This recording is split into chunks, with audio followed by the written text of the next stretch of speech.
हमने कभी सोचने का प्रयास किया है या बस ऐसे ही चलते हैं क्योंकि सब कर रहे हैं? फिर जो सब कर रहे हैं तो हम भी सब में ही हैं और जो सबके साथ होता है तो होता है, बात खत्म। फिर उसके बारे में क्यों रोना? अगर विचार करते हैं तो उन विचारों को गंभीरता से सोचिए, उन चीज़ों पर विचार कीजिए, पर कोई कुछ बोलना ही नहीं चाहता।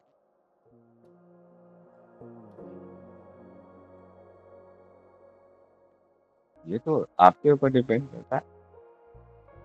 मैं तो नहीं कहता कि रिश्ते में, तो मैं तो ये बता रहा हूँ कि फैक्ट्स क्या हैं। मैं ये नहीं कह रहा हूँ कि रिश्तों में कीमत है या नहीं है। मैं ये कह रहा हूँ कि फैक्ट्स क्या हैं। आज आज जिनकी हम वैल्यू समझ रहे हैं, उन वैल्यूज़ में अंदर वैल्यूज़ हैं क्या? और अगर ये वैल्यूज़ ही हैं जो हम सबको मिल रही हैं, तो फिर शांति क्यों नहीं है? सिर्फ रिश्ता अब्यूज़िव होना, क्या अब्यूज़िव का मतलब सिर्फ मारना-पीटना ही है? क्या एक फिज़िकल हर्ट है?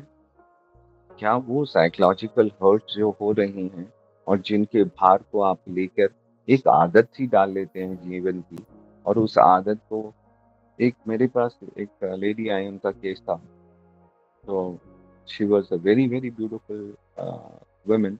उनकी मदर आई थी, तो कश्मीरी थी, तो उन्होंने फ़ोटो दिखाया। शी वाज़, उसको उसका husband very well of family. तो ये जो उनकी मदर आई थी, तो उन्होंने बताया कि ये मेरी डॉटर है और she has fallen in love with some idiot. गधा है वो, और एक्चुअली वो आदमी बिल्कुल फालतू ही था। ना पैसे का, ना अकल का, ना शक्ल का। तो मैंने बोला, आप क्या चाहते हो? तो बोली, मैं चाहती हूँ कि ये इस आदमी को छोड़ दो। मैंने बोला, देखो, इनका इनका कोई रिलेशनशिप तो हस्बैंड के साथ है नहीं। बोलती, हमें पता है ये इनका नहीं है, पर मैं ये कह रही हूँ, तू 40 साल की हो गई है और कितनी तेरी ज़िंदगी बची है, थोड़ी बहुत काट ले, खत्म कर, यहीं पे तो मर जाना है। तो उस लेडी ने मुझे एक बात बोली, ये बात उसकी मदर। तो मैंने बोला, देखिए, ये काम मैं तो ऐसा कुछ नहीं करूँगा जब तक मेरे पास वो नहीं आती और उनको प्रॉब्लम है तो वो बात करें। मैं किसी के भी बिलीफ पर, जो जैसा जीना चाहता है, मेरा कोई अधिकार नहीं है ये बोलना कि ये सही है, गलत है। जो नहीं सही लगता है वो सही है। तो ये बात इसलिए कह रहा हूँ कि मैक्सिमम लोग तो इसलिए काट लेते हैं ज़िंदगी कि भाई इतनी कट गई है, कट जाएगी।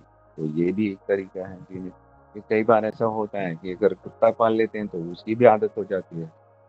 तो फिर वो तो बेचारा बोलता नहीं है, फिर वो बोलने वाला जो कुत्ता हमने पाल रखा है, उसकी तो फिर ज़्यादा आदत पड़ जाती है।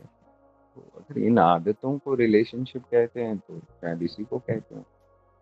तो बात ये है कि आप सोचते क्या हैं? हमने कभी सोचने का प्रयास किया है या बस ऐसे ही चलते हैं क्योंकि सब कर रहे हैं? फिर जो सब कर रहे हैं तो हम भी सब में ही हैं और जो सबके साथ होता है तो होता है, बात खत्म। फिर उसके बारे में क्यों रोना? अगर विचार करते हैं तो उन विचारों को गंभीरता से सोचिए, उन चीज़ों पर विचार कीजिए, पर कोई कुछ बोलना ही नहीं चाहता। तो हमने आज कुछ बातें समझी।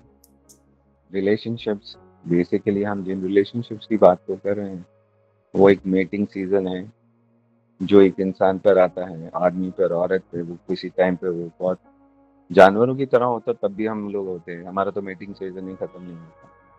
तो एक वो जब तक कूद रहे हैं हार्मोन, तो हम भी कूदे जा, और उन हार्मोन्स को रिलीज़ करने के बाद हम कह रहे हैं, वाह, वाह, वाह! क्या प्यार है। और जैसे ही वो सब रिलीज़ हो जाते हैं तो आदमी शक्ल नहीं दिखता है दूसरे, फिर नफ़रत बढ़ने लग जाती है, बोरियत होने लग जाती है, सेम पार्टनर से। तो these are very, very hard facts of life. अगर आप लोग इसको करीबी से देखेंगे तो इन बातों को मैं पूरा यहाँ बोलना नहीं चाहता हूँ, पर आप सब समझ सकते हैं मैं क्या कहना चाहता हूँ। तो यही रिश्ते हैं, और रिश्ते कैसे होने चाहिए, क्या होना चाहिए रिश्तों में, ये एक बहुत पर्सनल विषय है, बहुत, बहुत पर्सनल विषय। जैसे कहा कि अब्यूज़िव रिलेशनशिप है, मैं तो बहुत लोगों को देखा बड़े अब्यूज़िव रिलेशनशिप, क्यों नहीं जाते? इसलिए नहीं जाती घर छोड़ के कि जाएँगी कहाँ? क्या खाएँगी? क्या पिएँगे? माँ-बाप पूछेंगे नहीं। और ये सच है, 100% सच है। इस रिलेशनशिप में, आदमी ऐसे रिलेशनशिप में रहता है। क्यों? बिकॉज़ फिज़िकल सिक्योरिटी है। Because the physical security is the only the biggest reason of relationship का बना रहना, पहला।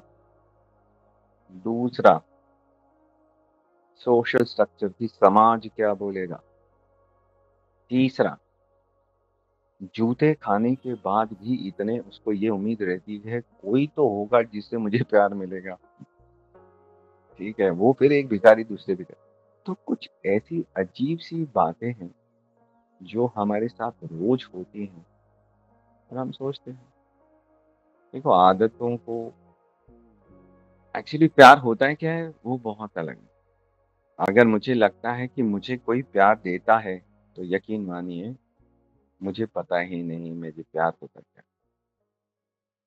जिस दिन ये महसूस होना बंद हो जाएगा कि मुझे कोई प्यार देता है और सिर्फ प्यार बहेगा, उस दिन जानेंगे कि प्यार होता क्या। नहीं तो केवल भिखारीपन है और कुछ नहीं। आज उसने मुझे प्यार से रोटी खिला दी, उसने मेरे तो प्यार से मुस्कुरा दिया, कल उसका मुँह सड़ा था तो उसने मुझे गाली दे दी, तो उसने मुझे वो कर दिया। वो जी घर में बैठे हैं, अरे हम सिक्योर हैं क्योंकि वो वहाँ हैं। तो यही समाज आपको इनसिक्योर भी इतना बना रहा है। जो आपको सिक्योरिटी देने का वादा करता है, वही इनसिक्योर भी कर रहा है। अगर आप गहराई बहुत ध्यान से समझेंगे ना, बहुत गहराई में उतरेंगे ना, तो आप इस इस खेल को समझ पाएँगे बहुत। क्यों ऐसा समाज नहीं हो करता कि हर इंसान, हर औरत, हर एक इंडिपेंडेंट, क्यों इसी समाज में एक-दूसरे को लोग काटने और मारने के लिए जीते हैं और कहते हैं कि समाज ऐसा होता है। फिर यही समाज सिखाता है कि सिक्योरिटी कैसे होती है। यही मारना सिखाता है, यही लूटना सिखाता है, यही बदतमीज़ियाँ सिखाता है और यही बचाना सिखाता है। तो तुम क्या खेल खेल रहे हो? तुम्हारा तो कोई खेल ही नहीं है। तुम्हारा खेल इतना ही है कि ये जैसे नचाएगा, वैसे नाचेंगे। फिर जो पपेट्स होते हैं ना, वो ये नहीं कहते कि ऐसा क्यों और वैसा क्यों? क्योंकि जैसा वो नचाता है ना, वैसे ही नाचना पड़ता है। तो या तो पपेट है या फिर अपनी ज़िंदगी। इसलिए समाज को मैं कोई वैल्यू नहीं देता हूँ, कोई भी कीमत नहीं देता हूँ। ये आपको बहुत ऐसी चीज़ें हैं जो आपस में बहुत खिचड़ी-सी पक गई हैं।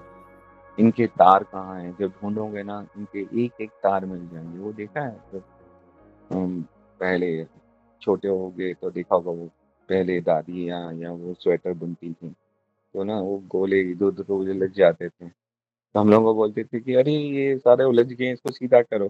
फिर वो धागों को एक-एक पकड़ के इधर-उधर से खोल-खाल के फिर नहीं खुलता था कहीं से तो तोड़ देते थे, फिर वो जोड़ लेते थे। तो ऐसा ही समाज है, लेकिन यहाँ उलझनें ऐसी हैं जो खुलती नहीं हैं और खुलने के लिए इसमें बहुत कुछ तोड़ना पड़ता है, बहुत कुछ। और फिर जब ये टूटता है ना तो धागे में तो गाँठें बन जाती हैं, पर इसमें गाँठें नहीं हैं। फिर जब ये टूटता है ना तो आदमी अलग-सा हो जाता है। फिर जब अलग होता है, बहुत अलग हो जाता है। फिर एक ऐसा वक़्त होता है कि वो अलग नहीं होता, सब कुछ उसमें हो जाता है। तो ये गंभीर विषय है, आध्यात्मिक रूप से हम बात करने का प्रयास कर रहे हैं इन बातों को। और अगर हम एक जनरल साइकोलॉजिकल वे में बात करें, तो देयर आर डिफरेंट वेज़ कि भैया उसको समझाओ, इसको समझाओ, तुम ये कॉम्प्रोमाइज़ करो, वो कॉम्प्रोमाइज़ करो। तो जैसे कहा कि मैंने कि हम कॉम्प्रोमाइज़ेज़ कर लेते हैं, ये कर तो कॉम्प्रोमाइज़ेज़ क्या हैं? कॉम्प्रोमाइज़ेज़ कुछ नहीं है, कुछ अधूरा मैं हो गया, अपनी चाहों को लेके कुछ अधूरे वो हो गए, तो बस तो अधूरा पे नहीं रहता। अगर कभी संपूर्ण महसूस करना हो तो फिर विषय अलग होता है। और अध्यात्म का विषय अधूरेपन का नहीं है, अध्यात्म का विषय पूर्ण होने का। और पूर्ण होने के लिए मैं किसी एक से नहीं हो सकता, मुझ में सब कुछ समाना होगा, तभी मैं पूर्ण हो सकता हूँ।